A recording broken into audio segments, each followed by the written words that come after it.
विभागाच्या वतीनं सध्या राज्यभर कारवाईचा धडाका सुरू आहे. म्हणजे आता स्वागत सुद्धा केलं जात आहे. अनेक ठिकाणी कारवाई होते. सध्याचं एक जसं तुमच्याकडे आता हा विभाग आला आहे, आतापर्यंत काय कारवाईचा आकडावारी काय आहे?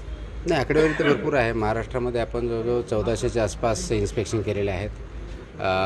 फूडच्या बाबतीत 100च्या आसपास आपण ड्रगच्या बाबतीत कारवाई केलेल्या आहेत. त्याच्यामध्ये जे सिव्हिअर व्हायलेशन्स आहेत त्याच्यामध्ये आपण सस्पेन्शन केलेले आहे. 400च्या आसपास जवळजवळ इम्प्रूव्हमेंट नोटीस दिलेले आहेत आणि नियमापासून कारवाई करतो जेणेकरून नागरिकांना शुद्ध अन्न, सुरक्षित अन्न भेटलं पाहिजे, सुरक्षित औषधं भेटली पाहिजेत आणि एफबीओनी त्या नियमांचं पालन केलं पाहिजे. या दृष्टीने आपला प्रयत्न आहे. तर आणखी कठोर करण्याची गरज असं तुम्हाला वाटतं का?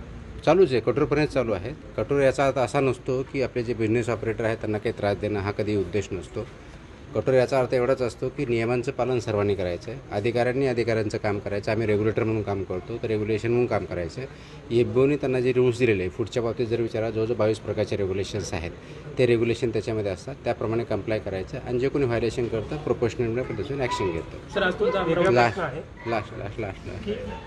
हां, शेवटचं. सर, आज खरं तर तुमचा अमरावती दौरा होता. अनेक टपऱ्या किंवा जे बिनारे भेसळयुक्त आहेत त्यांनी पूर्णपणे आज बंद ठेवलं होतं. हे डर अच्छा लागा, खरं तर असंच म्हणावं लागेल तुमच्या बाबतीत.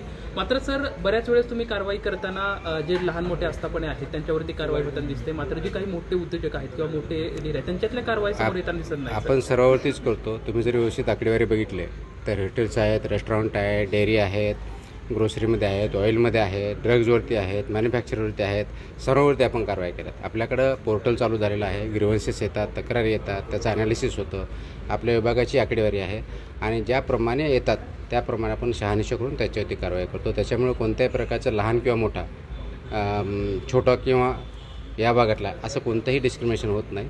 नियमानुसार कारवाई होते आणि त्याच्यामुळं जे कोणी याच्यामध्ये व्हायलेशन करतं त्याच्यानुसार त्यांच्यावरती कारवाई केली जाते. थँक्यू.